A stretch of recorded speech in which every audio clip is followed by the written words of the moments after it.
Langkah Kapolri Listio Sigit yang mengeluarkan peraturan Polri nomor 10 tahun 2025 sebagai reaksi dari putusan Mahkamah Konstitusi yang melarang polisi aktif menduduki jabatan sipil dinilai oleh praktisi hukum George Elkel sebagai bentuk pembengkakan undang-undang dan konstitusi.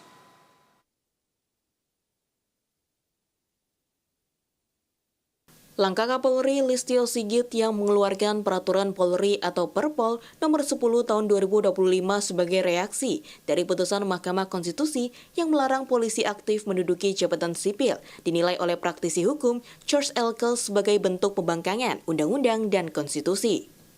Menurut pengacara yang akrab disapa pengacara Blangkon ini, secara hierarki jelas Perpol yang dikeluarkan oleh Kapolri tidak dapat merubah putusan Mahkamah Konstitusi yang bersifat mengikat. Kepolisian, ya, Undang-Undang Nomor 2 Tahun 2002 tentang Kepolisian Republik Indonesia itu diatur dengan jelas di dalam pasal 28 ayat 3, ya. Kalau dalam pasal itu menyebutkan apa? Harus memundurkan diri, ya, atau pensiun. Nah, kemudian di dalam pasal 42 ayat 4, di dalam pasal 42 itu menjelaskan ayat 1, ayat 2, ayat 3 itu menjelaskan tentang penempatan kepolisian di lembaga-lembaga. Ayat 4-nya itu apabila diatur dalam peraturan pemerintah.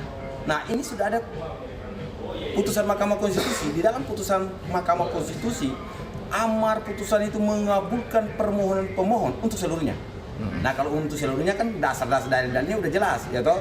Maka dengan itu sewajarnya harus ada peraturan pemerintah atau ada revisi undang-undang. Itu bertepat baru mengeluarkan PKP itu gitu.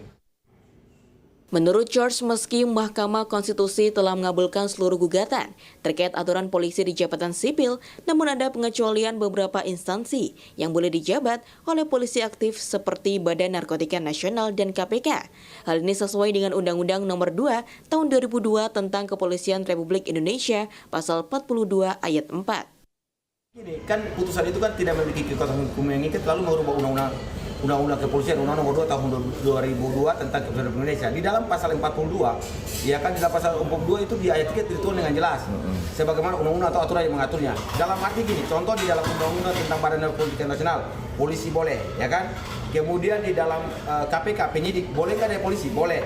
Itu mereka tidak boleh keluar dari situ, tetap kecuali kementerian dan lain.